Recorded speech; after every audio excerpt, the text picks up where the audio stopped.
Sending emails to invalid or low-quality addresses can hurt deliverability. The email verification action helps you automate list hygiene, improve performance, and ensure your emails reach real users. Let's learn how to use this update. Start by adding the verify email action inside your workflow before any email step. Use the if/else action to decide whether to continue or stop the workflow.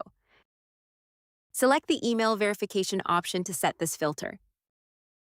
Choose true for verified emails or false to include unverified emails. Then click Save Action and continue setting your workflow.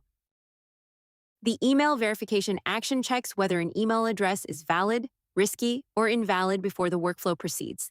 This ensures emails are only sent to high-quality contacts, helping reduce bounces and protect your sender reputation. And there you have it. Now you can verify email addresses directly within workflows before sending any emails by adding the email verification action to check the validity of a contact's email. We hope you enjoy it.